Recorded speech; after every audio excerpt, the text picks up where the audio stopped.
Penyakit PMK itu merupakan salah satu penyakit yang sangat ditakuti oleh peternak sapi dimanapun berada. Tentunya di daerah saya pun juga sangat takut ya teman-teman peternak sapi terkait tentang penyakit PMK ini. Nah, kebetulan di sini di kampung kami itu tidak ada dan nggak pernah satupun sapi yang terkena penyakit PMK. Dan pada video ini kita akan berbagi pengalaman terkait tentang penyakit PMK ya. Mengapa toh kok di daerah kami itu tidak pernah ada yang terjangkit penyakit PMK. Mungkin nanti akan bisa bermanfaat bagi teman-teman peternak sapi semuanya. Silahkan simak video ini sampai selesai ya. Oke, assalamualaikum warahmatullahi wabarakatuh, teman-teman semuanya peternak sapi dimanapun berada. Sebelum kita lanjutkan, di sini saya ucapkan salam satu hobi, salam satu hewan, yaitu sapi ya. Kalian mungkin di sini sebelum kita lanjutkan, silakan berbagi pengalaman untuk sapi yang kalian pelihara di rumah itu apa nih kira-kira. Nah, kebetulan di sini sapi kita itu sangat lahap banget ya untuk makannya teman-teman. Di sini kita kasih makan yaitu rumput hijau ya, karena kebetulan kalau misalkan di musim penghujan ini rumputnya banyak di daerah kami. Oke sobat semuanya, nah di sini kita lanjutkan yaitu pembahasan kita terkait tentang penyakit PMK. Tadi kan di depan saya berkata bahwasanya di daerah kami itu nggak pernah ada yaitu teman-teman peternak sama peternak yang sapinya tuh terjangkit penyakit PMK. Nah sebelumnya di sini kita bahas dulu ya untuk penyakit PMK itu apa. Jadi penyakit PMK pada sapi itu adalah sering disebut sebagai penyakit mulut dan kuku ya. Jadi penyakit mulut dan kuku itu disingkat menjadi PMK. Itu merupakan penyakit mulut dan kuku adalah penyakit infeksi virus yang menyerang hewan berkuku belah teman-teman. Nah, mengapa berkuku belah? Kalau misalkan kalian lihat ya, sapi kita ini kan di bawah itu kukunya itu kan kuku belah ya. Yang dimaksud dengan kuku belah itu adalah yang seperti itu ya.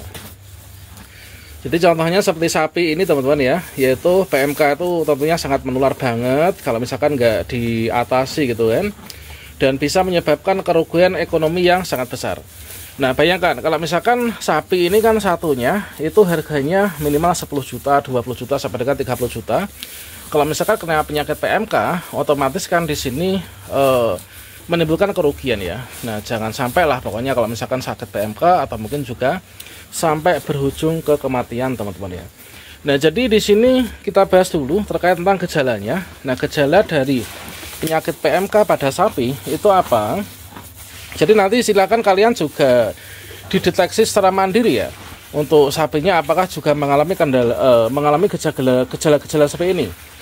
Jadi biasanya untuk penyakit PMK pada sapi itu adalah yang pertama gejalanya itu demam teman-teman ya. Kalian kalau misalkan dipegang ya untuk sapinya itu apakah demam ataukah enggaknya gitu kan. Yang kedua yaitu air liur berlebih. Artinya apa? Air liurnya tuh terlalu berlebihan, terlalu banyak itu ya. Itu bisa jadi sapi kita itu terkena PMK. Yang ketiga enggan bergerak. Misalkan sapinya kok malas-malesan, tidur terus, ngelemprak gitu kan. Nah, itu bisa jadi juga masuk dalam gejala. Kemudian berikutnya lepuh berisi cairan di bibir ya. Lepuh berisi cairan di bibir, lidah, langit-langit mulut, kaki dan juga puting. Itu adalah juga merupakan gejala. Kemudian sapi tidak nafsu makan. Itu juga bisa jadi gejala PMK teman-teman ya. Dan dikarenakan nggak nafsu makan, kemudian malas bergerak, maka berujung mengalami penurunan ya, yaitu penurunan berat badan dari sapi kita. Karena apa? Kalau misalkan dia makannya nggak lahap seperti ini, kan dia nanti kan kurang nutrisi ya, sehingga untuk metabolisme itu adalah terpaksa harus mengambil lemaknya, sehingga sapi kita itu akan terus-terusan kurus dan juga kurus teman-teman, dan berujung penurunan berat badan. Kemudian bibir bergetar dan juga mulut berbusa.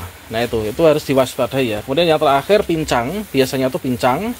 Itu juga gejala penyakit PMK lanjutan ya. Nah selanjutnya sebelum kita bagikan pengalaman daerah kami nggak pernah punya penyakit PMK. Jika teman-teman mengalami sapinya itu gejala-gejala PMK yang seperti tadi, maka bagaimanakah cara penanganannya? Nah kalau misalkan sudah terlanjur teman-teman tuh sapinya mengalami gejala yang tadi, itu penanganan PMK itu adalah yang pertama. Silahkan kalau misalkan dalam satu kandang ini ada beberapa sapi misalkan ya, silakan dipisahkan teman-teman ya. Ya, jadi sapi yang sakit itu kalian pisahkan dari sapi yang lainnya. Tujuannya apa? Tujuannya supaya tidak menular ya. Jadi pisahkan hewan ternak yang sakit dengan yang sehat, supaya nanti yang sakit itu kita obati dan yang sehat itu enggak tertular dari penyakit yang sakit PMK itu. Yang kedua yaitu semprot lingkungan dengan disinfektan ya. Jadi untuk PMK itu kan sejenis virus teman-teman ya. Nah jadi untuk kandang-kandang ini silahkan kalian nanti disemprot-semprot ya dengan disinfektan ya. Kemudian teman-teman jangan pegang hewan ternak yang sakit itu ya teman-teman. Kalau misalkan kalian harus memegang ya, itu upayakan memakai telap apa ya istilahnya tuh sarung tangan atau apa gitu ya. Jadi jangan langsung dipegang gitu ya. Kemudian bersihkan diri setelah teman-teman memegang hewan yang sakit itu. Bersihkan diri termasuk mandi yang bersih gitu ya. Kemudian jangan berikan sisa makanan hewan ternak yang sakit itu kepada hewan ternak yang sehat. Apalagi hewan ternak yang kena PMK itu kalian jadikan satu dengan hewan ternak yang sehat. Itu nanti yang sehat karena berbagi makanan itu nanti akan bisa terserang dengan penyakit PMK. Karena PMK itu termasuk dalam kategori virus ya teman-teman ya. Nah kemudian untuk pengendaliannya itu kira-kira bagaimana pengendalian PMK? Yang pertama, cegah kontak antara hewan peka dan virus PMK ya. Yang kedua, hentikan produksi virus PMK oleh hewan yang sudah tertular. Kemudian tingkatkan resistensi kekebalan hewan peka melalui vaksinasi. Nah, kalau misalkan di sini sebenarnya itu adalah untuk PMK itu ini berdasarkan dari pengalaman teman-teman saya peternak sapi yang ada di daerah lain. PMK itu sebenarnya kalau didiamkan saja itu sebenarnya bisa sembuh dengan sendirinya ya. Namun itu memerlukan waktu yang lama teman-teman ya. Jadi sebenarnya penyakit PMK itu biasanya bisa sembuh dengan sendirinya, tapi tidak ada pengobatan yang bisa diberikan untuk mengatasinya. Nah, namun di sini berdasarkan dari pengalaman teman itu adalah kalau misalkan terkena penyakit PMK, maka teman-teman itu terbiasa untuk langsung saja mengambil dokter hewan ya, yaitu langsung di dokter hewan, disuntik itu ya, diberi vaksin, diatasi, diobati. Nah itu.